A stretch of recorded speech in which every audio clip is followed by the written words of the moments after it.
Welcome back to the inventory tutorials part 2। हम लोग मार्बलेक्स की ट्यूटोरियल सीरीज देख रहे हैं। आज जिस टॉपिक पे हम लोग बात करेंगे रिलेटेड है इन्वेंटरी में। हम लोग दो टॉपिक्स आज डिस्कस करेंगे, जिसमें एक सबसे पहले बेवलिंग शेप्स है और second one is size bracket. ये दो बहुत ही अहम टॉपिक है। अगर मार्बल की बात करें, मार्बल ग्रेनाइट बिजनेस की बात करें, तो जो major customization, one of the major customization मार्बलेक्स में इन दो चीज़ों के ऊपर की गई है। बेवलिंग शेप्स के अंदर हम लोग बेसिकली क्या करते हैं कि जो हमारे गोला, वैनिटी और लाभ और एज प्रोफाइलिंग होती है, उसको हम लोग उडू के अंदर कैसे कॉन्फ़िगर करेंगे और आगे आगे फिर उसको हम लोग अपने स्केल ऑर्डर्स में कैसे यूज़ करेंगे, उसके ऊपर आज हम बात करेंगे। और second thing is size bracket. Size bracket basically क्या होती है, जैसे हम लोग मार्बल जो 24 इंच का है, 24 इंच जो काउंटर है या स्लैब है, अगर वो 20 इंच का सेल हो रहा है तो उसको हम लोग 24 इंच ही साइज लगाते हैं। अगर थोड़ा सा भी ऊपर है और 36 तक जाता है तो उसको 36 इंच ही लगता है। तो ये जो साइज ब्रैकेट्स बनती हैं, उसके लिए हम लोग साइज ब्रैकेट को यूज करते हैं। तो सबसे पहले हम लोग बेवलिंग शेप्स को डिस्कस कर लेते हैं। तो इसको हम लोगों ने उडो के अंदर कैसे कॉन्फ़िगर करना है। ये बेसिकली वन टाइम कॉन्फ़िगरेशन होती है जब हम लोग स्टार्ट कर रहे होते हैं, इम्प्लीमेंट कर रहे होते हैं सिस्टम। यहाँ जब भी हम लोग कोई नई शेप्स लेके आते हैं तो उसको हम लोग वन टाइम कॉन्फ़िगर करना होता है। वो कॉन्फ़िगरेशन कैसे होगी, वो चलिए देखते हैं उसको। सबसे पहले आपने कॉन्फ़िगरेशन के लिए सेल्स में आ जाना है। सेल्स के अंदर कॉन्फ़िगरेशन टैब और ज्योमेट्रिकल शेप्स, यहाँ पे आपकी तमाम ज्योमेट्रिकल शेप्स आ जाएंगी। जैसे हमारे पास कुछ बनी हुई हैं, जैसे लाभ है, गोला है, कोरियान है, गोली है, एज एज पॉलिश है, डबल पट्टी है, कोरियान पट्टी है। ये मुख्तलिफ लटक है, इसका मुख्तलिफ हमने। अब ये बनती कैसे हैं, इसकी कैलकुलेशन कैसे होती है, यार ये काम कैसे करती है, उसके लिए सबसे पहले हम एक छोटी सी डायग्राम समझ लेंगे। लेट्स सपोज ये एक हमारे पास स्लैब है, ठीक है, 24 बाय 60 की। अब इसकी यहाँ से हम लोग लेफ्ट साइड से शुरू करेंगे। ये left side, side 1, back side, side 2, right side, side 3 और फ्रंट साइड, साइड 4। ये आपने 1, 2, 3 और 4 ये याद रखनी है। हमने इसकी 1, 2, 3, 4 की बेस के ऊपर हमने इसकी कॉन्फ़िगरेशन करनी है अपने सिस्टम में। तो लेट सपोज हमारे पास ये एक शेप है, जिसके अंदर अभी हम लोगों ने को उडू के अंदर लेके आना है कि हमने एक बेवलिंग करनी है जिसकी चारों साइड पे बेवलिंग होगी, और उसकी कैलकुलेशन हमने उडू के अंदर लेके आना है। क्या होगा कि न्यू करेंगे बेवलिंग फोर साइड, प्रोडक्ट और सर्विस में लिखेंगे बोला। लेट सपोज जैसे हमने पहले बताया था इन्वेंटरी पार्ट 1 में कि हम लोग कुछ प्रोडक्ट्स होंगी, कुछ सर्विसेज होंगी। तो हमने गोला वैनिटी के लिए एक सर्विसेज ओपन कर लेनी है, और उसको हम लोगों ने एक रेट फिक्स कर देना है उसका। वो रेट बाद में वोचर चेंज भी हो सकता है, उसमें ऐसा कोई बात नहीं है। लेट्स सपोज अभी हम लोग इसको बैक एंड पे गोला दे देते हैं, तो आप अपनी मर्जी से चेंज भी कर सकते हैं। इसकी इमेज यहाँ से हम इंपोर्ट कर लेंगे। ये 4 साइड है तो ये 4 साइड वाली इमेज यहाँ पे हम लोग इंपोर्ट कर लेंगे। इसके लिए आपको इमेज लाजमी बनानी है, ताकि बाद में आपको जब प्रोडक्शन ऑर्डर वगैरह बनता है तो जो हमारे कटरमैन होते हैं उनके पास ये इमेज वाली चीज़ लाजमी जाए। तो ये इमेज बनाने के लिए आप कैनवा यूज़ कर सकते हैं, माइक्रोसॉफ्ट पेंट यूज़ कर सकते हैं, कोई भी इमेज एडिटिंग सॉफ्टवेयर यूज़ कर सकते हैं। अपनी मर्जी से अपने जो आपको जिस तरह की आपको अंडरस्टैंडिंग इसमें चाहिए उस तरह की आप इमेज इसमें लगा सकते हैं। मैंने एक किया एज सैंपल लगाइए, हम लोग इसको ऐसे यूज करते हैं। अच्छा, अब शेप टाइप में आप जाके रेक्टेंगल सेलेक्ट करेंगे। ऑब्वियसली बात है, हमारी स्लैब्स रेक्टेंगल होती हैं, स्क्वायर होती हैं। आप रेक्टेंगल, स्क्वायर, सर्कल, ट्राइंगल सारा कुछ सेलेक्ट करते हैं। हम लोग रेक्टेंगल में चले जाते हैं। कैलकुलेशन हम लोगों ने पैरामीटर्स की करनी है।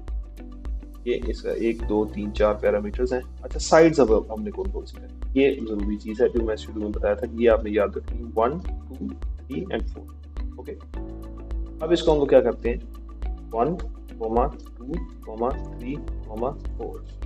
इसका मतलब है कि साइड 1, साइड 2, साइड 3, साइड 4 को ये कैलकुलेट करेगा। तो हम लोग सेव कर लेते हैं।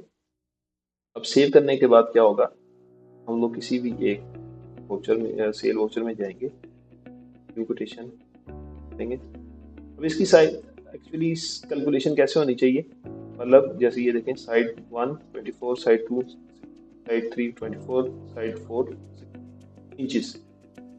अब इसको सब साइडों को जमा करके डिवाइडेड बाय 12 करेंगे तो इसका रनिंग फुट आ जाएगी। अब ये इसकी इस स्लैब की जो गोले की रनिंग फुट में हमारे पास वैल्यू आएगी, वो आएगी 14 रनिंग फुट। अब हम इसमें देख लेते हैं कि यहाँ पे हमारे पास क्या आती है।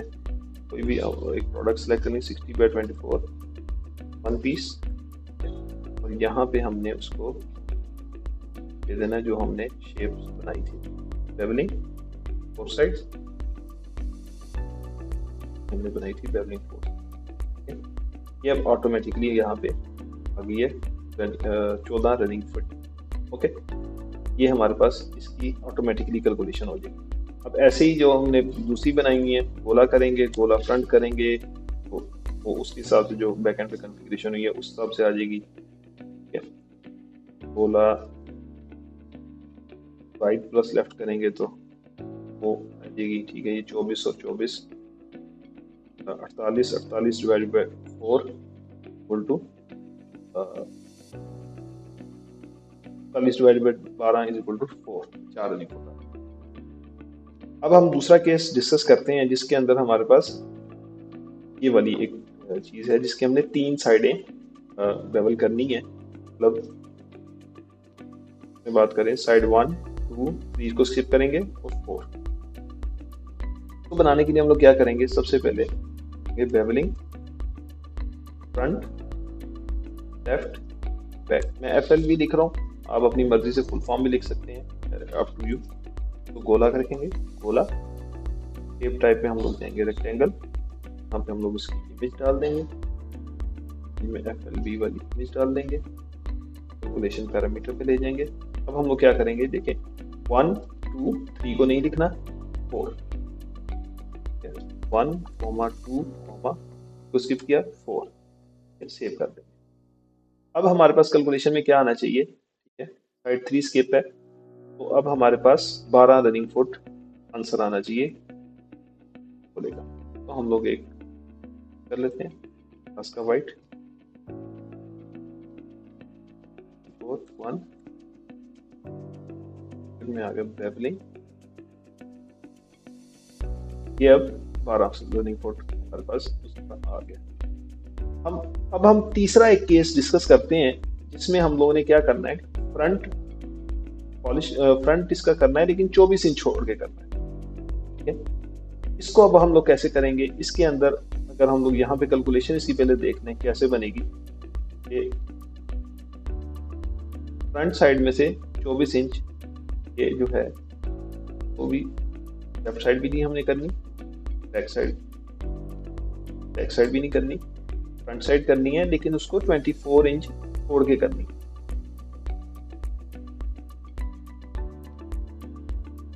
अब हम लोग क्या करेंगे कि मतलब इस 8 में से 24 माइनस करना है, ठीक है, और फिर उसको हम लोगों ने कैलकुलेशन निकालनी।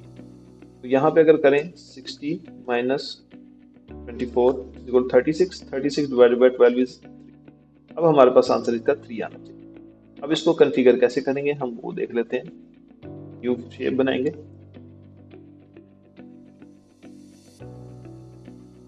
बेवलिंग फ्रंट माइनस 24 फ्रॉम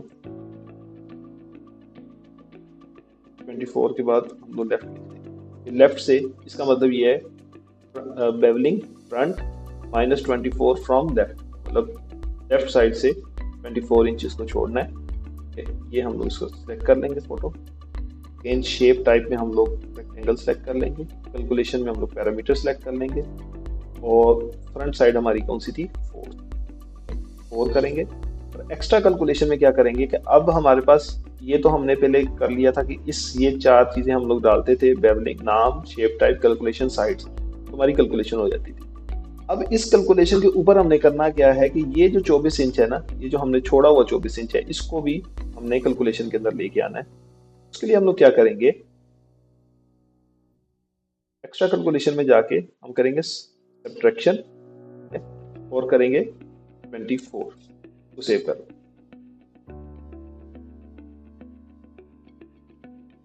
अब क्या होगा कि यहाँ पे अब ये बेसिकली क्या करेगा कि जब भी हम ये साइज सेलेक्ट करेंगे या ये वाला गोला सेलेक्ट करेंगे, उसमें से फ्रंट को 24 इंच माइनस करके ये हमें कैलकुलेशन करके देगा। चेक कर लेते हैं कैसे होगी ये। यहाँ पे आएंगे ऐड प्रोडक्ट, क्लास का वाइड कर लिया 4 1 जो हमने बनाई थी उसको कर लिया। अब ये हमारे पास 3 रनिंग फुट आ गया। अब इसका रेट जैसे मैंने बताया था कि इसका रेट हम लोग ये ऑटोमेटिकली बैकएंड से उठा रहा है, इसको हम लोग चेंज भी कर सकते हैं, क्लास कर सकते हैं, स्टार्ट कर सकते हैं या कम भी कर सकते हैं। This rate is changeable.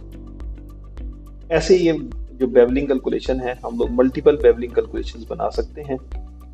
आपने अगर कोई बनानी है तो वो आप इसमें देख भी सकते हैं कि हम लोग कैसे बना रहे हैं। ऑलरेडी जो बनी हुई है वो कैसे बनी हुई है, ताकि इसमें हमारे पास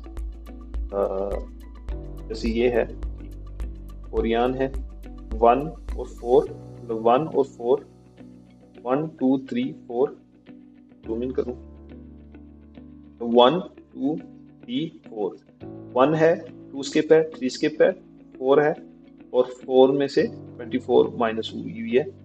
तो हम लोग क्या करेंगे सब्ट्रैक्शन, तो अब टोटल में से 24 माइनस करेगा, फिर उसको 12 पे डिवाइड करेगा। तो ऐसे हमारी कैलकुलेशन, तो ये तकरीबन 180 प्लस बनी हुई है इसमें। तो आप देख सकते हैं कि उसको हम लोगों ने कैसे अपनी आसानी के लिए यूज़ करना है, और ये ऑटोमेटिकली इसमें कैलकुलेट हो रही होती है।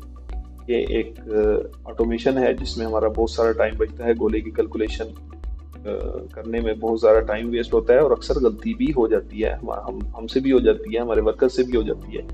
अच्छा, इसमें और चीज़ है कि जैसे 60 24 21 ने गोले एक ही ऑर्डर में गोला भी है और एक ही ऑर्डर में मतलब लाभ भी है, ठीक है। वो सबको आपको अलग अलग करके देगा आप। और उसके बाद हमारे पास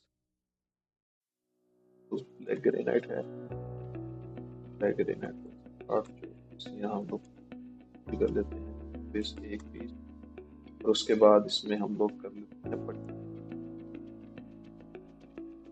ये हमारे पास आ गया। अब ये गोला, लाभ, कोरियन पट्टी तीनों का अलग अलग हमें करके दे रहा है। वैसे हमारे पास ये तीनों अलग अलग आ गए। ये बेसिकली ऑटोमेशन है जो कि हमारा बहुत सारा टाइम बचाती है। तो अब दूसरी चीज पे चलते हैं, जो मैं बात कर रहा था कि हमारे पास एक और जो इसके अंदर हमने कस्टमाइजेशन की है, जो साइज ब्रैकेट्स है। साइज ब्रैकेट बेसिकली कैसे काम करते हैं तो भी एक्सेल पे समझा देता हूँ आपको। लेट्स सपोज हमारे पास 0 से लेकर 12 तक, 0 से लेकर 6 तक, 6.1 से लेकर 12 तक, 12.1 से लेकर 18 तक, 18.1 से लेकर 24 तक, और 24.1 से लेकर, अगर लेंथ या विड्थ हम दोनों कैटेगरीज पे ऊपर लगा सकते हैं, लेंथ के ऊपर भी और विड्थ के ऊपर भी। लेट्स सपोज मैं अभी लेंथ की बात करूं, विड्थ अगर 0 से लेकर 6 होगी तो हमारा साइज क्या लगेगा, साइज लगना चाहिए 6। 6.1 से लेकर 12 तक है तो साइज हमारा लगना चाहिए 12। 12.1 से 18 तक है तो 18 लगना चाहिए। 18.1 से 24 तक है तो हमारे पास आंसर में 24 लगना चाहिए। कैलकुलेशन मतलब ऑटोमेटिकली 24 के हिसाब से होनी चाहिए। 24.1 से लेकर 36 तक है तो 36 लगना चाहिए। अब इसको उडू के अंदर हम लोग कैसे मैनेज करेंगे, अगेन हम लोग प्रोडक्ट में जाएंगे, size inventory, configuration, size bracket. अब ये हमने मुख्तलिफ जैसे लगाई हुई है। ग्रेनाइट की हम लोग देख लेते हैं। ग्रेनाइट में क्या है, जैसे ये देखिएगा 0 to 1 1 इंच लगेगा, 1.1 to 2 तक 2 लगेगा, 2.01 से 3 तक 3 लगेगा। अब 12 से लेकर 16 तक 16 रेट लगेगा, 16 का से लेकर 12 तक 12 का साइज लगेगा, ठीक है। ऐसे ही 18 से 24 तक 24 का साइज लगेगा, 24 से 36 तक 36 का साइज लगेगा। अब हमारे पास कोई ऐसी प्रोडक्ट देख लेते हैं जो ग्रेनाइट कैटेगरी में है। तो करने के लिए प्रोडक्ट कैटेगरी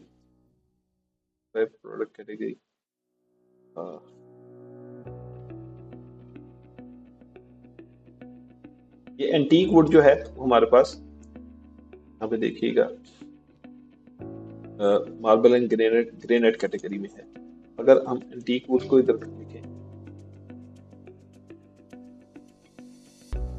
16 बाय, अब ये हमारे पास विड्थ पे ऊपर लगा हुआ था, साइज ब्रैकेट में आगे ग्रेनाइट, ठीक है। अप्लाई फॉर लेंथ है या अप्लाई फॉर विड्थ है, या आपने इसको चेक कर लेना है। हमने विड्थ के ऊपर, विड्थ है इसकी अगर 16 से 18 तक होगी 18 का रिजल्ट आएगा, 18 से 24 तक होगी तो 24 का रिजल्ट आएगा। अब यहाँ पे हम लोग कर लेते हैं, ठीक है, 75 बाय 18 एक पीस, ठीक है, 9.8 लग रहा है। जैसे ही हम लोग 18 से ये 5 करेंगे वो 24 का रेट इसको लगाएगा। 19.5 करेंगे तब भी ये 24 का ही कैलकुलेशन कर रहा है। 20 लगाएंगे तब भी 24 की कैलकुलेशन कर रहा है, क्योंकि हमने बैक एंड पे इसकी कॉन्फ़िगरेशन ऐसे की हुई है।